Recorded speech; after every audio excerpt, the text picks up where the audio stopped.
Later, Mike Peters is here, and we got some letters, too. Letters with lots and lots of questions to put to Mike Peters. He's the lead singer with this outfit. This is called We Are the Light.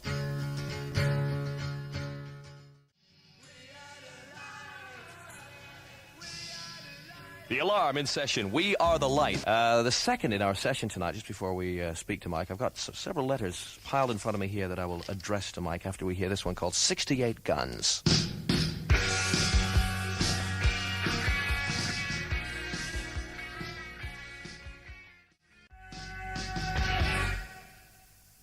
The Alarm, and that was called 68 Guns. They're in session tonight, and while that was playing, Mike Peters from The Alarm was telling me about all the new songs they've been writing just recently. Mike, welcome to the program. Thanks a lot. You have really a bit of a legacy to kind of live up to in the sense that people have been singing your praises for some time. Firstly, Jake Burns of Stiff Little Fingers was on and was saying, look out for The Alarm, they're really, really good. And then Bono was here not long ago saying, look out for The Alarm. And Jenny Bellstar most recently said, The Alarm, look out for them. So you're here, we're listening out to you tonight. It's the second time we've had this session on. And on the strength of the first one, we've got all this mail for you. I mean, it's incredible. You've built up a following. And how long? I mean, how long have you been playing music together? The band, The Alarm, has been together for 18 months, but we've been together as friends in a group and different groups and all sorts of various combinations since we were, first met Eddie when I was about 4, and we've been kind of toying with groups since we were about 14, something like that, you know. Now, some people think you're Irish. I think that might come from the fact that Jake and Bono both were kind of like raving about you, but in fact you come from Wales, which is even more bizarre because you don't have a Welsh accent, at least the one that I can discern. No, well, the part of Wales we come from is very close to the English border. It's about 25 miles from Liverpool. So we've probably got heavy Liverpool accents.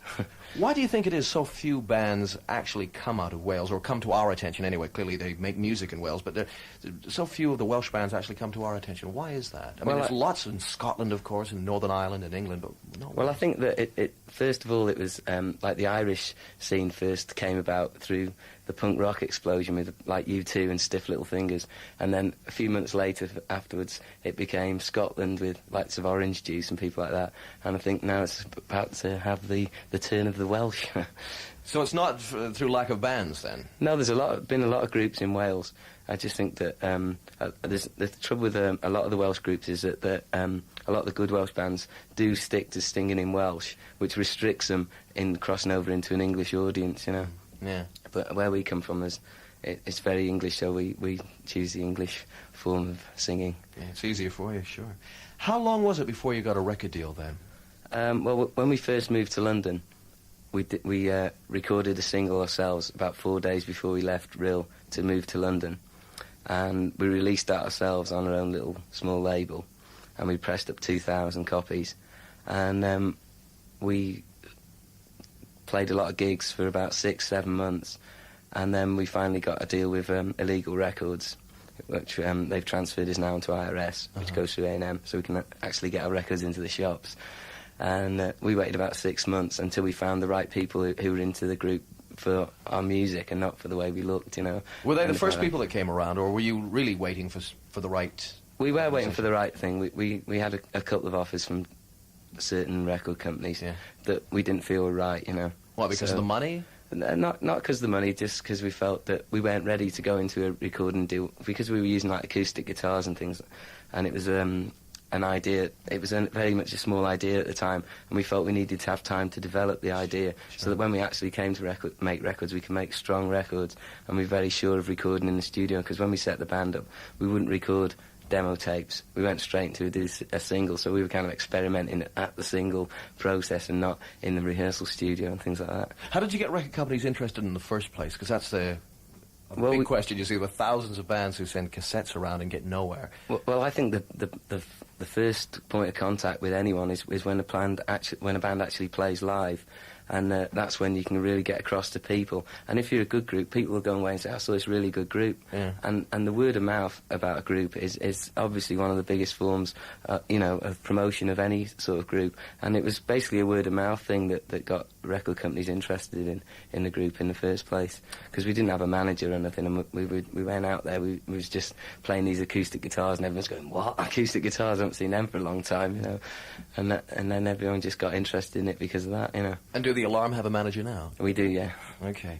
A few letters, just a couple of questions from Joanne McEwen, who writes from Erskine in Renfrewshire in Scotland. Very close to the old ancestral homeland there, Joanne. She wants to know from you, Mike, what your main aim is in writing lyrics, rather. Do you feel you're putting forward a message? Is there a message to your music? We're not putting any sort of message, you know, really. We're just reflecting what we feel in our own hearts, you know, and everyone's got their own way of seeing something. And when we're writing the lyrics, we try to present it in an original way that's not like, say, anybody else's, you know. We're just trying to show off something that we feel in our own hearts, you know, a personal thing or something that we feel touched by, you know. That's what we're trying to do. Then it must be frustrating for you, because you have been compared to other people, like The Clash, for example. The music press have compared you to The Clash. Now, how do you feel about that? Well, you know, if you're going to get compared, let's get compared to one of the best groups around, you know. We take it as an honour that we're compared to The Clash.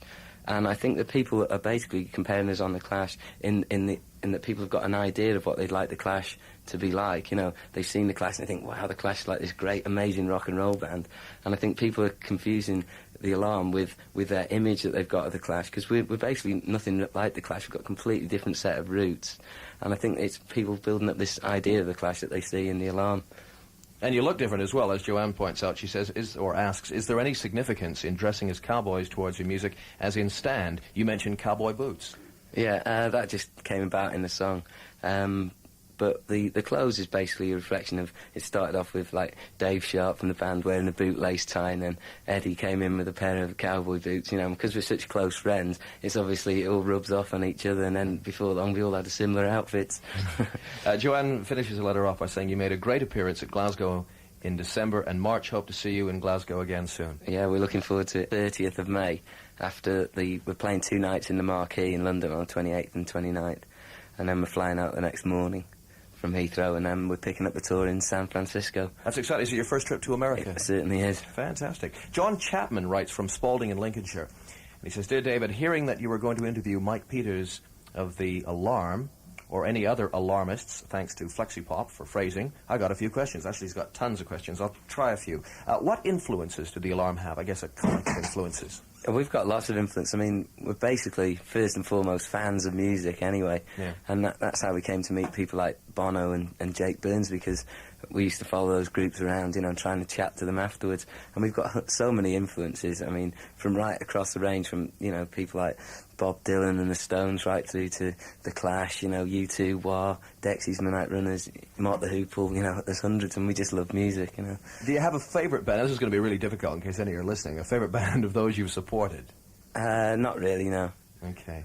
Why do you use acoustic instruments, wonders John? Folk connotations, he says?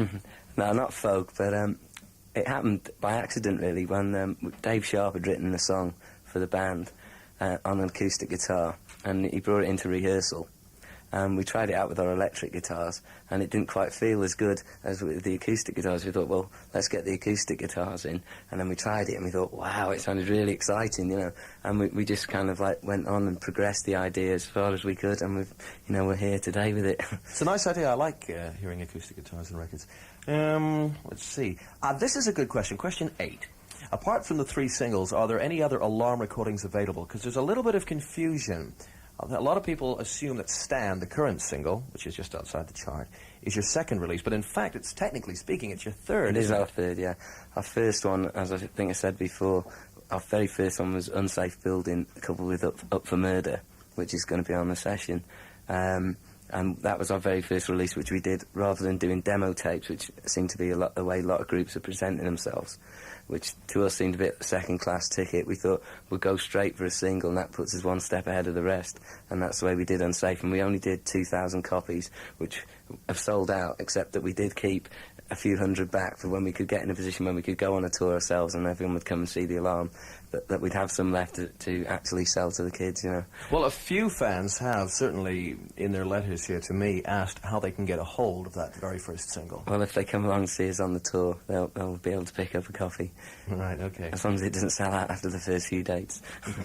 Right. I mean, you don't have any plans, perhaps, of recording the song for an album? We will be doing both songs on our first album. On the first album, which is when is that going to be? Well, we'll be recording the album when we come back from America in the latter part of July, early September, and it should be out in early September. And we're going to be recording all the songs that we're playing in a live set, because we've got a lot of new songs at the moment. So hopefully we could even follow the first album up fairly quickly within, let's say, 6 months with a second album with all our new songs, you know. I mean, you're in a fantastic position now because, well, Mike was telling me before we turned the microphones on that he'd just written or has in the bag something like 25 new songs, and you like trying at least one new song out a night and see how it goes down. Yeah, sometimes you see, we're very lucky in the Alarm that we've got 3 songwriters. There's myself, there's Dave Sharp, there's Eddie MacDonald, and Nige Twist. He always comes in with a few ideas. And so we're very lucky in that sense. And because we use acoustic guitars, we can actually rehearse things in dressing rooms just before we go on, or, you know, at least in sound checks or on the way to a gig. We often get the guitars out in the van and have a strum, and with a few new ideas, and see what comes out when we get to the gig, you know. Great.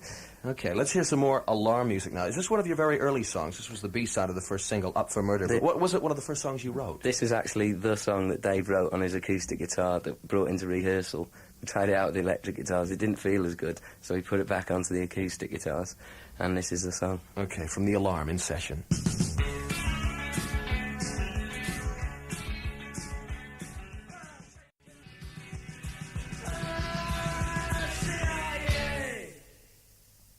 The Alarm. A little bit slow on the end of these records. We're having a great chat here. This is an interesting question. Mike Peters is here, by the way, in case you've just tuned in, and he's the front man with The Alarm, who we have in session 5 after 9. And going back to this long letter from John Chapman, he wonders, do you think you are, have been, will be Flavor of the Month? And if so, how would you avoid this? And it's an interesting question because, of course, that does happen when there's a good buzz about a band and people are sort of raving about them. You obviously feel good about it, but on the other hand, you say, hey, wait a minute, I know what happens to bands who are like this, you know. Yeah, well, with the band being Flavour of the Month, a lot of it comes from the band actually maybe trying to make themselves Flavour of the Month, whereas we've not been doing that. And the actual, if there is a sort of buzz in the music business about the group, it's hopefully come from the actual fans themselves, the people, and it's not been made by the music business.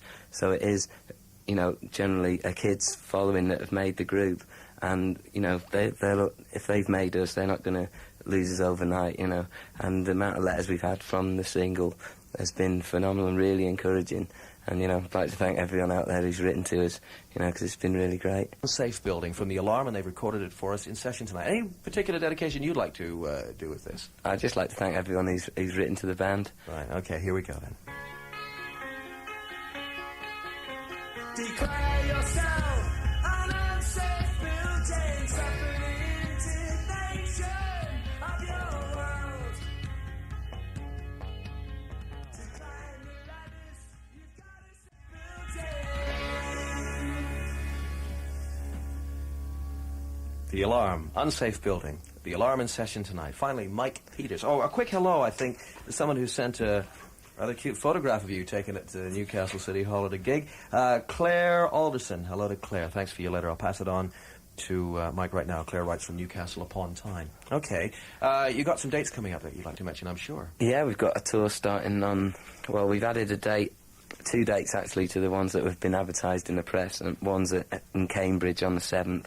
And we're doing a special London show in the Clarendon on Hammersmith Broadway on the 11th.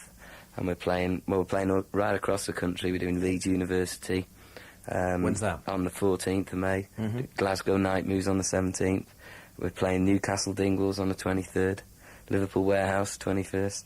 And then culminating in the 2 marquee shows on the 28th and 29th in London. You're really looking forward to all that slapping about and Oh, I can't wait. motorway grub and all that stuff? Well, it's going to be good fun just to get out there and play. I'm sure.